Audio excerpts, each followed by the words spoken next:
Dynamic wicket keeper Rishabh Pant టెస్టుల్లో అదరగొడతాడు. తాను టీ20లో ఆడినట్లే టెస్ట్ మ్యాచ్ లో కూడా ఆడి ప్రతి ఒక్కరిని ఎంటర్టైన్ చేస్తూ ఉంటాడు. అయితే గత ఐపీఎల్లో రిషబ్ పంత్ అత్యధిక ధరకు అమ్ముడిపోయిన విషయం తెలిసిందే. లక్నో సూపర్ జైంట్స్ యాజమాన్యం అతడికి 27 కోట్ల రూపాయలకు పైగా ఇచ్చి కొనుగోలు చేసింది. దీంతో ఐపీఎల్ హిస్టరీలోనే హైయెస్ట్ పెయిడ్ క్రికెటర్ గా చరిత్ర సృష్టించాడు. తాజాగా ఇప్పుడు మరోసారి వేలంలోకి రాబోతున్నాడు రిషబ్ పంత్. అయితే ఢిల్లీ ప్రీమియర్ లీగ్ 2వ సీజన్ కోసం జూలై 6 మరియు 7వ తేదీల్లో వేలం నిర్వహించనున్నారు. దీంతో ఈ సీజన్ లో తాను ఎలాగైనా ఆడాలని చెప్పి తన పేరును కూడా రిజిస్టర్ చేయించుకున్నాడు.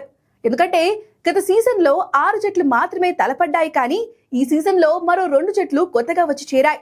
దీంతో ఈ ప్రీమియర్ లీగ్ 2వ సీజన్ మరింత రసవత్తరంగా సాగనుంది. అందులోనూ ఇక్కడ మంచి ప్రదర్శన చేస్తే జాతీయ జట్టులో కూడా స్థానం సంపాదించే అవకాశం ఉంటుంది. ఇక రిషబ్ పంత్ తో పాటు మరికొంతమంది ఐపీఎల్ స్టార్లు కూడా ఈ సీజన్ లో ఆడనున్నారు. మరీ ముఖ్యంగా గత ఐపీఎల్ సీజన్ లో లక్నో సూపర్ జైంట్స్ కి ఆడిన young sensation Digvesh Rathi, Punjab kings తరపున బరిలోకి దిగిన యంగ్ ఓపెనర్ ప్రియాంష్ ఆర్య, ఇషాంత్ శర్మ, ఆయుష్ బదోని, హర్షిత్ రాణా మరియు మయాంక్ యాదవ్ లాంటి ప్లేయర్లు కూడా ఈ వేలంలోకి రానున్నారు. కాగా ద్విగేష్ రాఠీ మరియు ప్రియాంష్ ఆర్య ఇక్కడే మెరిశారు. దాంతో గత ఐపీఎల్ సీజన్ లో ఛాన్స్ కూడా కొట్టేశారు. ఇదిలా ఉండగా ప్రస్తుతం ఇంగ్లాండ్ పర్యటనలో ఉన్న రిషబ్ పంత్ మొదటి టెస్టులోనే అదరగొట్టాడు.